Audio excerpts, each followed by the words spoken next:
Welcome back to this beautiful day in Cork, Ireland. And I just wanted to show you today my Elstar Apple growing on dwarf rootstock. And this tree is not listed as having any particular resistance to scab or mildew or canker or anything.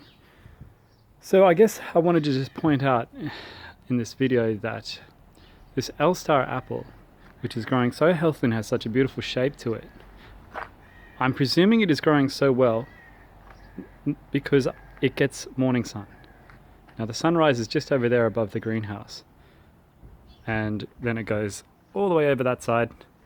So this thing gets sunlight first thing in the morning, and I am convinced that that makes a big difference on scab and funguses because they get burned off so quickly throughout the day.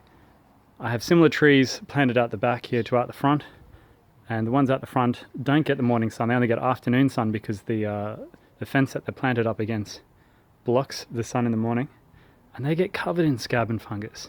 So that's the comparison, direct comparison between two varieties. I mean, the ones that get scab at the front also get scab at the back, but just the ones that don't get that morning sun get it much worse. So anyway, about this Elstar, the growth is very good, and I can show you.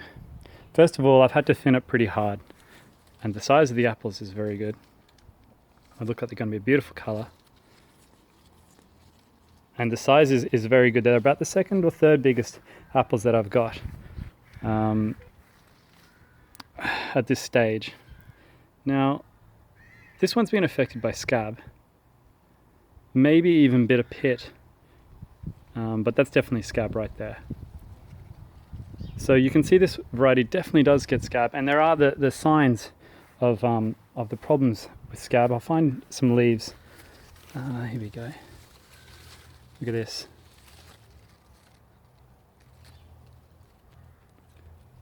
Okay, and there are the symptoms definitely here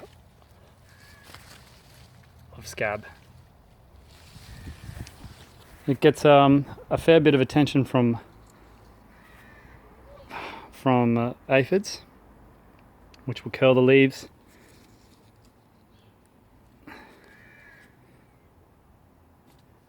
And the top of this actually looks like a little bit of mildew. But overall, considering that this plant, first of all, I planted it because it is meant to make an incredible apple, good for juice and good for eating fresh. And it's just growing so well.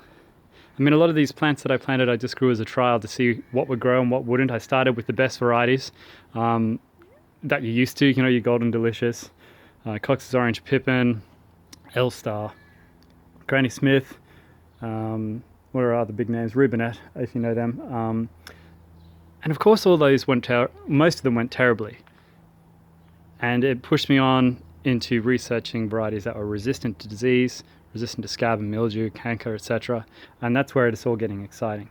But I'm still surprised that some of these older trees that are listed on lots of websites as having no particular resistance are growing so well here. And I'm convinced it's just having morning sun and a lot of morning sun in Ireland because the sunrise is very early in summer, and they just get that enough hours to keep everything at bay. And you'll see even I've got roses growing next to them. Those roses definitely attract aphids and other funguses. So the fact that it's doing well so close to those roses is another sign of just how well this apple is growing. I'm sorry about the wall.